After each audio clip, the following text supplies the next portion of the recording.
And the next generation of connected devices is coming in different shapes and sizes, but what services do they provide and what are the real-world use cases for these early technologies in the IoT space?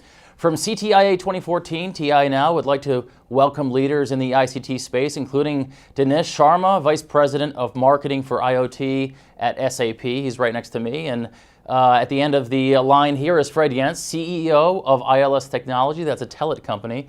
And right in the middle of those two is Ron Westfall, Research Director at Current Analysis. And gentlemen, welcome to the program.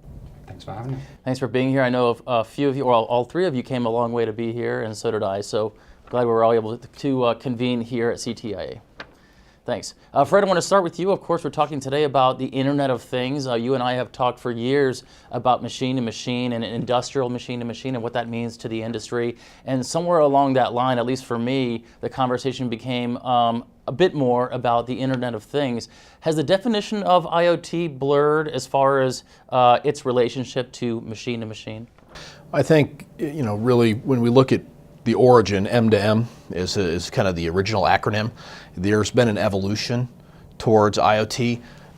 Many of the use cases are very similar in terms of the downstream connectivity to the device, but the application of that information and the sharing of that information and the big data usages of that information, I think, has really driven it to more of the IoT acronym.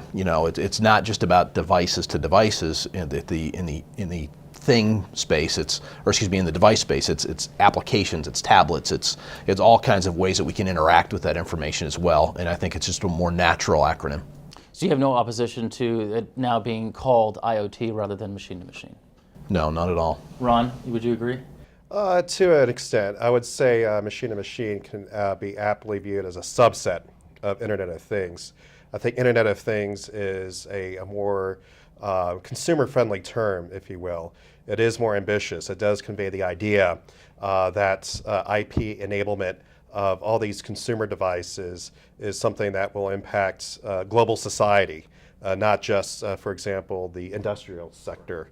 And in addition to that, the Internet of Things acronym and term also, I think, allows for more creative marketing. And so that does create some confusion in the overall space.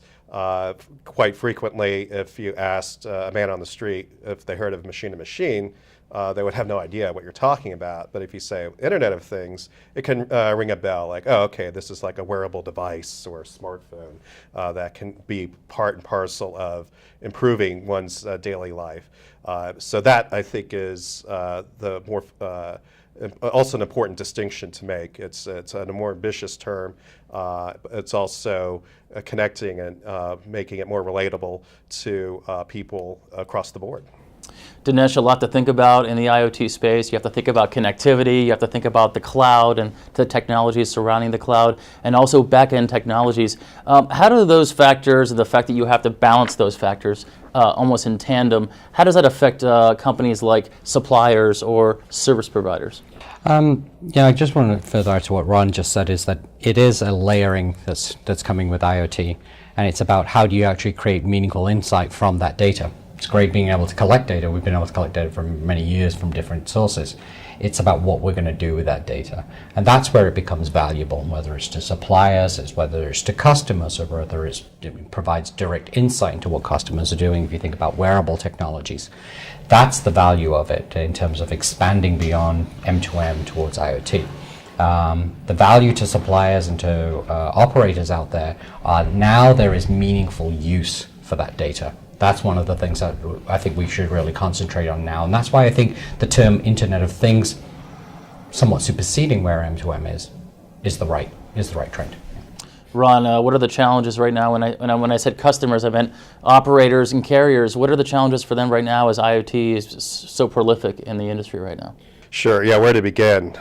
One is quite simply having a standards regime that can help guide this. We've seen this in other parts of the industry. The early adopter phase, it's a little more open-ended. There's successful proprietary implementations. Those that succeed with proprietary approaches will resist a gradual shift to a more standardized open approach. So there is that aspect. The standardization for Internet of Things is very much at the nascent stage today. In addition to that, it really is requiring the operators to rethink their entire business model, to transform their back offices, to better adapt scaling Internet of Things applications and connections. Now it's no longer just voice and data or pay TV and video, for example. Now it's what about energy monitoring? What about aggregating and combining health applications into, for example, one bundled service and package. So this is absolutely presenting a new transformational challenge to the operators. However, the benefits from taking advantage of this transformation can yield tremendous benefits for the operators if they can really drive in the consumer's mind that they're the trusted partner that can help aggregate and combine these things to streamline billing of these things and so forth. And so that, I think, is the reward for taking on the challenge from the operator perspective. Fred, when you talk about the barriers to entry for IoT, I think you're a great person to ask this question to. What are your customers experiencing right now and in the near future as far as challenges regarding those barriers to the IoT space? I think the traditional barrier has been complexity, value chain, supply chain complexity. The standards maybe to a degree, but the early adopters overcame that with great business cases, and they did it, on their own. But the value chain is starting to get much more rationalized. We see that. As a matter of fact, just yesterday, we made a great announcement around taking standards-based APIs, TR50 standards-based, and I'll say 1M to M ready standards-based APIs, and we're actually putting them right in our modules. So we have thousands of customers that can now onboard devices to a network, to a cloud service that is actually compliant with at least something that is published out there in the M2M IoT community as a standard. So I think when we start looking at that, there's not nearly as many steps in terms of delivering a connected device and ultimately steps to connected insights as there used to be. So I think it's cleaning up a little bit. Dinesh, of course, the software sector is growing at an exponential rate as far as software-defined networking and just the software vendor ecosystem in general. What effect will that have in the IoT space and for a company like SAP? I think the ecosystem is critical in IoT. I've often been quoted as saying there's no one company that's going to provide an end-to-end solution. It's an incredibly complex world down in the device, the network carrier, the operator space, device connectivity platforms, and it's going to take an aggregated effort from the part of people like us on this panel to actually make this real. Standards are something that we would want to ultimately strive to achieve, because that's going to increase the number of projects that are actually kicked off. But as Fred points out, the economic arguments are very, very compelling that people want to somewhat steamroller the absence of standards today. And as somebody who works on the higher levels of the stack, in the software or the application enablement areas, we are somewhat ambivalent to what happens in the lower levels, in that once the economic case is made to have that connectivity put in place, we can certainly provide the capabilities, and providing those capabilities with open interfaces, because we're not going to provide every single API that's required. The APIs that are important that SAP brings to this particular problem are the ones that connect to the back-end systems that actually happen to run all the process and workflow for the bigger companies that use it today. So that's the unique interest that SAP has in this particular problem, because our customers are coming to us. We're not talking to them about an IoT strategy. They're coming to us and saying, in this world of hyperconnectivity, what can we achieve? And what we see is autonomous control of processes, which previously have had human intervention or a certain amount of friction. The benefit that they ultimately yield from all of that is a level of operational efficiency which drops cost. That's going to be critical, because you want to be able to show the boardroom that there is movement, that there is ROI, because at that point you go from 2 projects to 20 projects.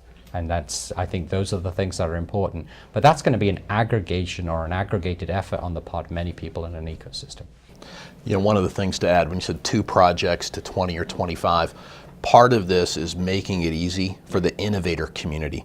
And these aren't necessarily people that need tremendous business cases. They're innovators. They're alive with an idea, getting them to market quicker to then prove if there's actually the business case to the upstream folks that are maybe going to buy and take their innovations to market is key.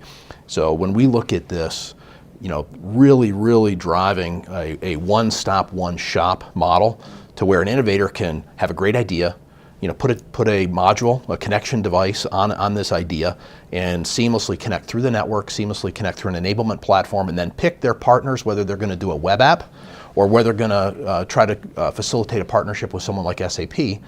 It gets us from 2 to 25 really fast.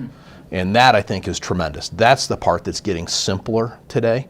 And the use cases and the ideas that are coming out, because IoT thinking is more pervasive, from Nest to all these connected things where it's in the persona of what people see on TV. So these ideas are flourishing, and making it easy for those people to bring those ideas to reality is really key. Fostering hackathons is Exactly. one thing that SAP does, and it's only made possible by the people who can make these low-level solutions which allow us to be able to essentially connect previous physical devices and get that data into digital systems. So, Ron, I want you to take us back a few years. For our viewers that don't know exactly where IoT came from, and for that matter, machine to machine, what was the inflection point for IoT and why did that happen? Sure. The origin of the term was in 1999. And basically, it was the internet community conveying the idea that the internet will have impact throughout all of society, not just for specialized industries and so forth. And that followed on the machine-to-machine idea that had been around for years before that. And what's fascinating, though, about the idea of an inflection point, okay, it's been 15 years since Internet of Things has been an accepted term for describing this phenomena.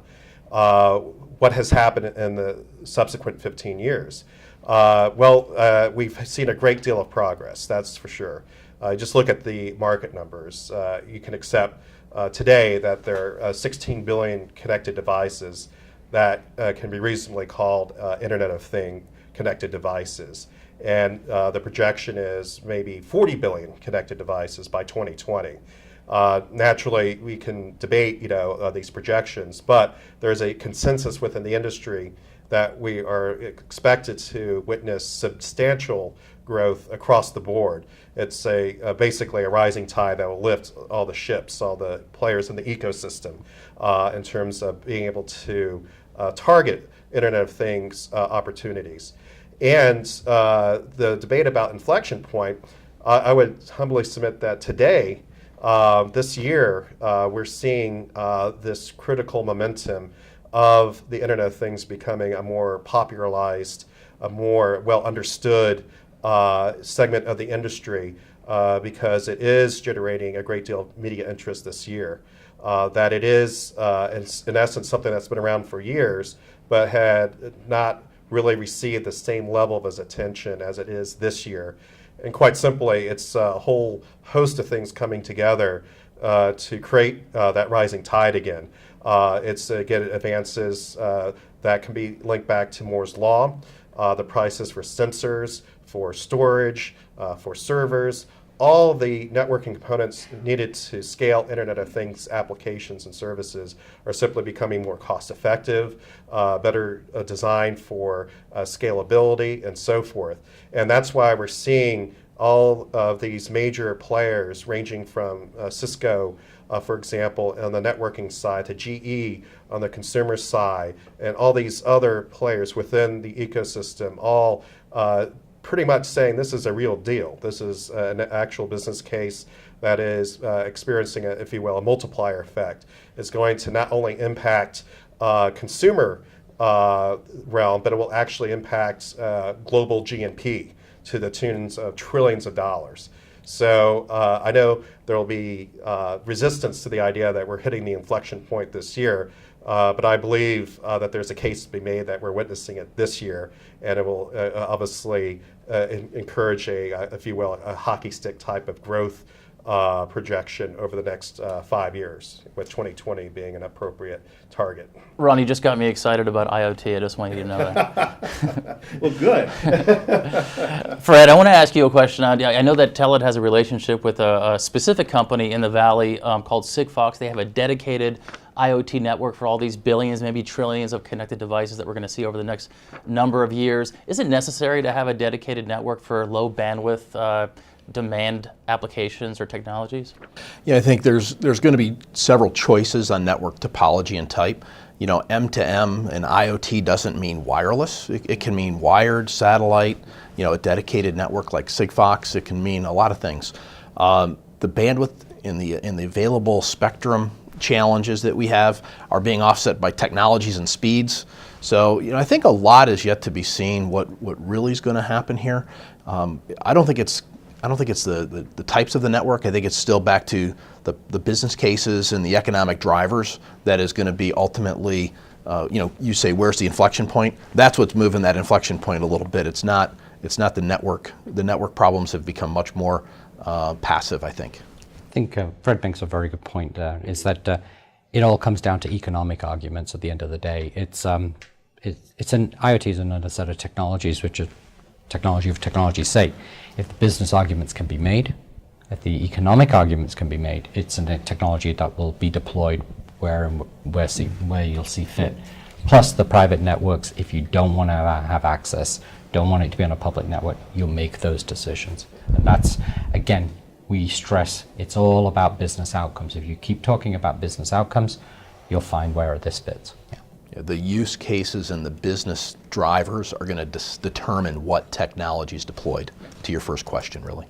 Dinesh and Fred, Ron, I'll get to you in just a second. I had a chance to watch an interview that you two did at Mobile World Congress just earlier this year. You talked about productizing endpoints. You talked about translating translating data into value, and you had a specific use case, and you don't have to reference that specific case, but what is a use case? You just mentioned this. What is a use case for translating that data into value that we keep hearing about? So one of the things, we've built a number of different projects as some of our biggest customers have come to us and said, you know, obviously we're centralized on SAP systems, all the process and workflow. This is how our companies function. If SAP went away, our company wouldn't function. One of the examples that we're particularly interested in is things like the Port of Hamburg, which is second biggest port in Europe after Rotterdam. They know that they have to move from being able to ship 9 million containers a year today to 25 million containers in 2025. 10 years in physical infrastructure is a blink of an eye.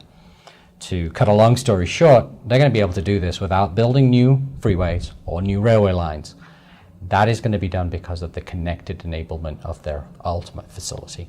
And this is one of the critical aspects which we see as the tipping point, the inflection point of why IoT is going to be important, is there's hidden resources in everything we have. Typically the approach is whenever we need something, let's build something. Taxis, there's not enough taxis, we need more taxis. Uber comes along, you don't need new taxis.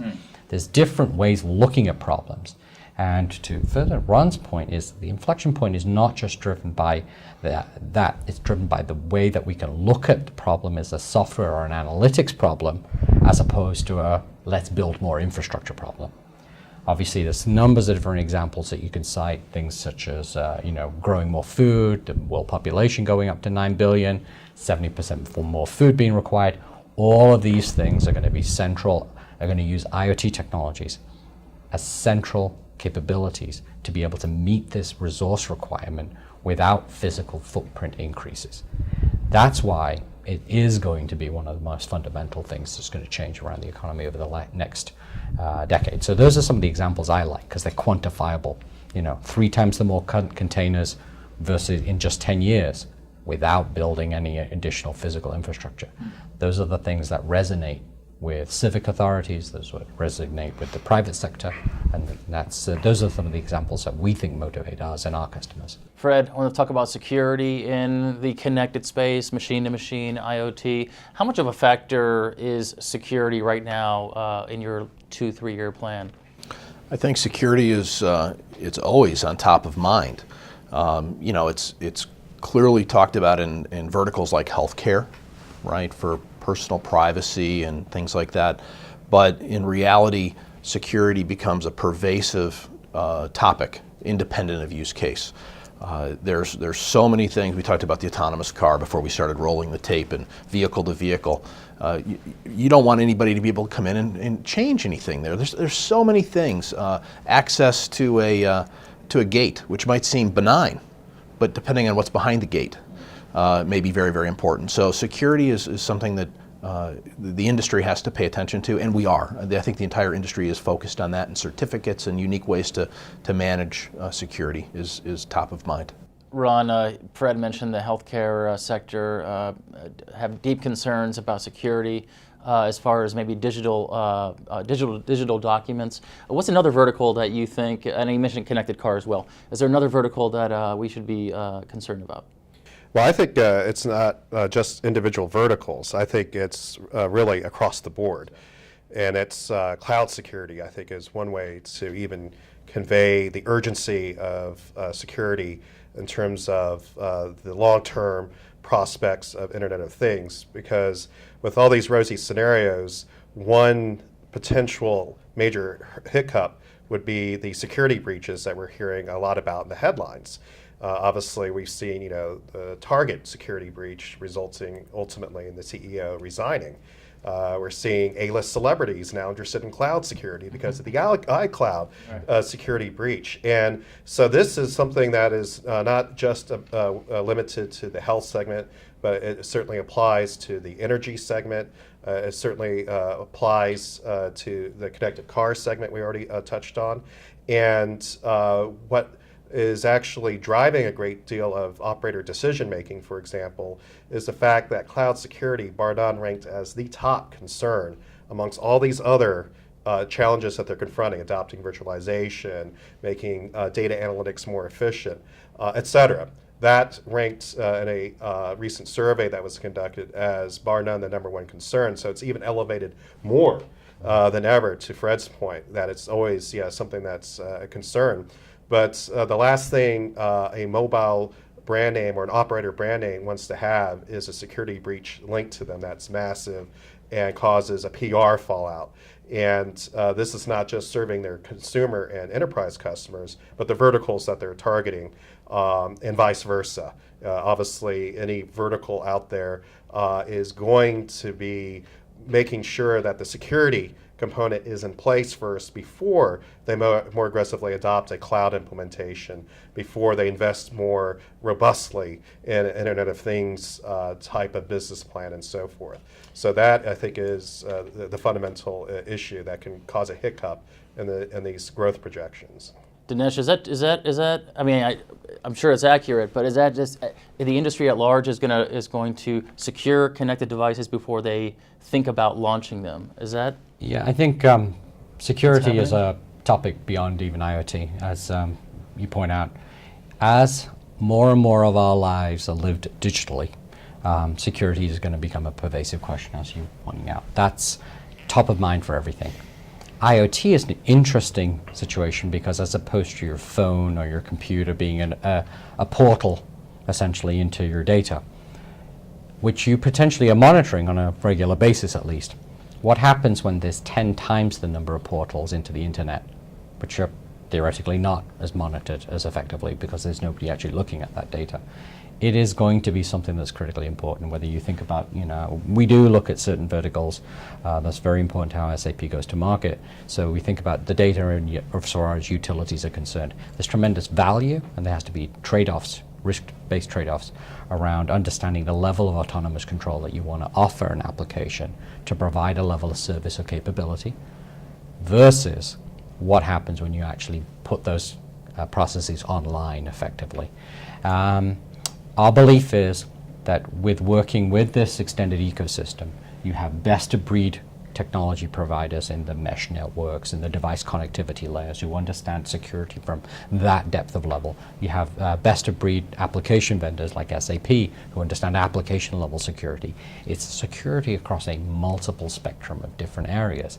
And it was going to require all the people in the ecosystem to be able to work together, bring their A game in this space, because it is going to it's going to happen. I mean, it's fundamental. There is bad people in the world, people looking to exploit things. There was already the exploitation of the refrigerator that happened just over a year ago. Nothing bad happened, but fundamentally, you know, when you go from 5 billion monitored phones and PCs to suddenly 100 billion devices, potentially, you know, a remote pipeline running through Alaska.